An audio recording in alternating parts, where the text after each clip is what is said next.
નમસ્કાર.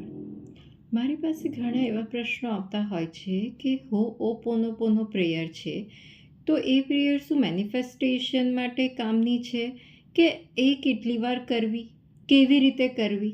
તો પહેલાં આપણે એ સમજીએ કે હો'ઓપોનોપોનો પ્રેયર શું છે અને એનું મહત્ત્વ શું છે. તો તમને આપોઆપ સમજાઈ જશે કે એને કેવી રીતે અને ક્યારે કરવું. હો'ઓપોનોપોનો એ એક હવાઈન પ્રેયર છે કે જેનાથી આપણે આપણા મનની અંદર જે અત્યાર સુધીની જેટલી પણ બિલીફ્સ છે આપણા પોતાના માટે કે કોઈ બીજાના માટે, ઘૃણા છે, ગુસ્સો છે કે કોઈ ટેન્શન છે, સ્ટ્રેસ છે, તો એ બધાને ક્લિયર કરવા માટે આપણે અંદરથી જે દિલ સાફ કરવા માટે જે જરૂરી વસ્તુ છે એ છે આ હો'ઓપોનોપોનો પ્રેયર. આપણે પણ એક એનર્જી છે ને આપણી આજુબાજુ પણ બધી જ વસ્તુઓ એનર્જી છે, રાઈટ? તો હવે કોઈ બી એનર્જી કોન્સ્ટન્ટ નથી હોતી, એ બદલાયા કરે છે. સેમ વે આપણે અને આપણી અંદરની એનર્જી પણ બદલાયા કરતી હોય છે. ક્યારેક આપણો મૂડ સારો હોય છે, ક્યારેક નથી હોતો.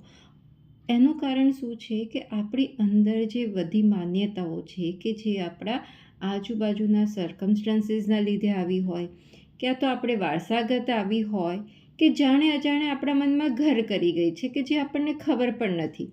તો એ બધી જ વસ્તુઓને દિલથી સાફ કરવા માટે, કારણ કે અગર આપણે આપણા મનથી સાફ હઈશું તો જ આપણે આજુબાજુની વસ્તુઓ પોઝિટિવિટીને ગ્રહણ કરવા માટે તૈયાર હઈશું.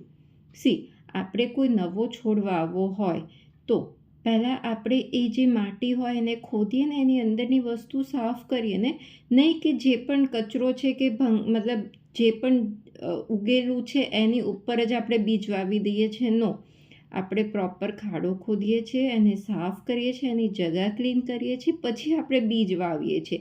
ત્યારે આપણને એક સરસ નવો સુંદર છોડ મળે છે અને એની ઉપરના ફળ મળે છે.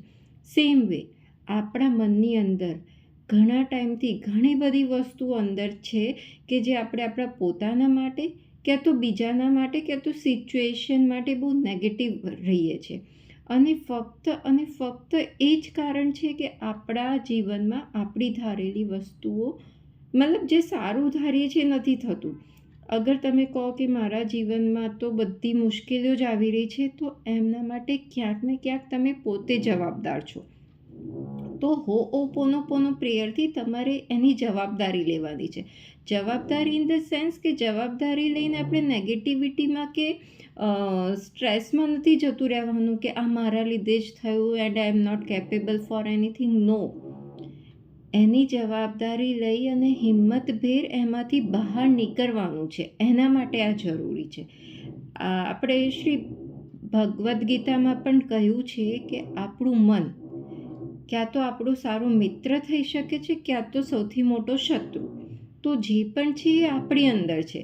તો અગર આપણી અંદર કોઈક એવું ખરાબ વસ્તુ છે અને ફક્ત એ જ રીઝન છે આપણી આજુબાજુની સિચ્યુએશન અગર ખરાબ થઈ રહી છે, તો સૌથી પહેલાં તો તમારે એ સમજી લેવાનું કે અગર તમારા જીવનમાં મુશ્કેલીઓ આવી રહી છે તો જાણે અજાણે એના માટે તમે પોતે જવાબદાર છો. તો હવે તમારે શું કરવાનું છે? એના માટે જવાબદારી લઈ અને એ વસ્તુ માટે માફી માંગી, એને ભૂલી જઈ અને એને આગળ સારી સિચ્યુએશનને સ્વીકારવા માટે તમારે તૈયાર થવાનું છે. તો એના માટે આપણે આ હો'ઓપોનોપોનો પ્રેયર કરતા હોઈએ છીએ કે જેમ આપણે બોલવાનું હોય છે, આઈ એમ સોરી, મને માફ કરો, પ્લીઝ ફોરગીવ મી, ભૂલી જાઓ, thank you, I love you. આનો મતલબ શું છે કે જાણે અજાણે મારા માટે કે મારા મનમાં કે કોઈ બીજા વ્યક્તિ માટે જે પણ મારા મનમાં છે એ બધા માટે હું માફી માંગુ છું. હું આજથી વસ્તુને ભૂલી જાઉં છું. મને આ વસ્તુ સમજણ આપવા માટે થેન્ક યુ, અને હું આ સિચ્યુએશનને પ્રેમપૂર્વક સ્વીકારું છું. તો આ 4 શબ્દોનો આ મિનિંગ થયો. હવે આ કેટલી વાર કરવાની? કોઈ ટાઈમ સેટ કરીને, એલાર્મ સેટ કરીને કે 11 વાર કે 21 વાર, 5 મિનિટ કે 15 મિનિટ તમે કરશો તો શું થશે? તમારું ધ્યાન એ ટાઈમ ઉપર જશે કે મારે આટલી વાર કરવાનું છે. પણ મતલબ એક એક્ઝામ્પલથી સમજો કે આપણે કોઈ આપણા ફ્રેન્ડ્સ કે ફેમિલી કે કોઈ મનગમતા વ્યક્તિને મળીએ તો આપણે ઘણીવાર કહેતા છે અરે વાતોમાં ને વાતોમાં સમયનું ભાન જ ના રહ્યું કે આટલો ટાઈમ થઈ ગયો. સેમ વસ્તુ આપણે જે પણ વસ્તુ કરતા હોઈએ એ દિલથી કરવાની કે જેમાં આપણને સમયનું ભાન ના રહે. જે વસ્તુ આપણે દિલથી કરીશું એમાં આપણે ટાઈમ નહીં જોઈએ. જ્યાં સુધી આપણું મન માને ત્યાં સુધી કરો. અગર તમે 5 વાર કરો પણ દિલથી કરો તો એ ફ્રૂટફુલ છે. 15 મિનિટનું એલાર્મ લગાવીને 5 મિનિટ પછી તમે અગર હરેક મિનિટે જોશો કે 15 મિનિટમાં કેટલી વાર છે ને મારે હોઓપોનોપોનો પ્રેયર કરવાની છે તો એ કામનું નથી. 5 વખત બોલો કે 5 મિનિટ કરો પણ દિલથી કરો અને મનથી કરો. જે ફક્ત હોઓપોનોપોનો પ્રેયર માટે નથી કરી. કોઈ પણ ટેકનિક કરો, વિઝ્યુઅલાઇઝેશન કરો, અફર્મેશન કરો, જે પણ કરો દિલથી કરો, મનથી કરો. સમયનો બાધ્ય રાખીને ના કરો. જે વસ્તુ મનથી કરશો એનું જ રિઝલ્ટ તમને સારું મળશે. હોઓપોનોપોનો પ્રેયર બી એ ઇન્ટેન્શનથી ના કરો કે હું આ વસ્તુ કરીશ તો હવે બસ કાલથી મારા જીવનમાં બધું સરસ થઈ જશે. નો, એવું નથી કે તમે આ 1 દિવસ કરી કે 7 દિવસ કરી કે 21 દિવસ કરી પછી તમે છૂટા. આ એક તમારા રોજની પ્રેક્ટિસ છે.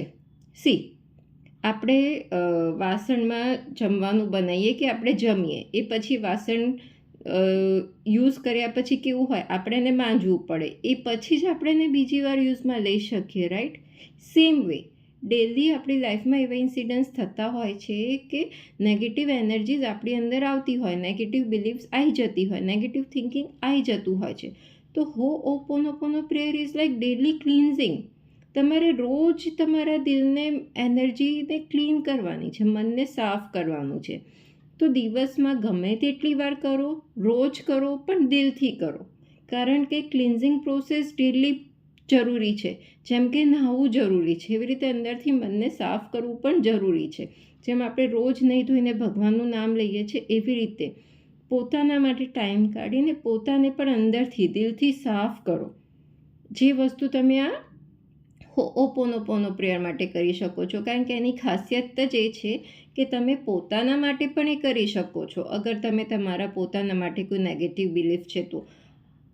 અધરવાઇઝ તમે બીજાના માટે, તમારા મનમાં કોઈ ઘૃણા છે, કોઈ ગુસ્સો છે, એંગર છે, સ્ટ્રેસ છે, એન્ઝાયટી છે, એના માટે પણ તમે કરી શકો છો. તો એટલા માટે આ હોઓપોનોપોનો પ્રેયર રોજ કરો.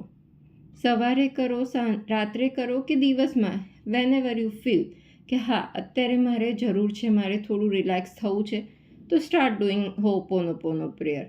Sorry, please forgive me, thank you, I love you. આ વસ્તુ આપણે પોતાને પેમ્પર કરવાનું છે. સી, અગર તમે તમારી જીવનમાં ઉન્નતિ, પ્રગતિ, સ્વાસ્થ્ય, સમૃદ્ધિ આ બધી વસ્તુઓ ઈચ્છો છો તો એના માટે જરૂરી છે કે રોજ તમે તમારા પોતાના માટે સમય કાઢો અને એના માટે આ પોતાની સાથે બેસી અને આ હોઓપોનોપોનો પ્રેયર કરવું જરૂરી છે. આ વસ્તુ કરીને જુઓ અને આપની લાઈફમાં આવતા ચેન્જીસને અનુભવો. અને આના રિલેટેડ તમને કોઈ પણ ક્વેરી હોય તો મને કમેન્ટ કરીને જણાવજો. હું શ્યોર એને સોલ્વ કરવાનો ટ્રાય કરીશ.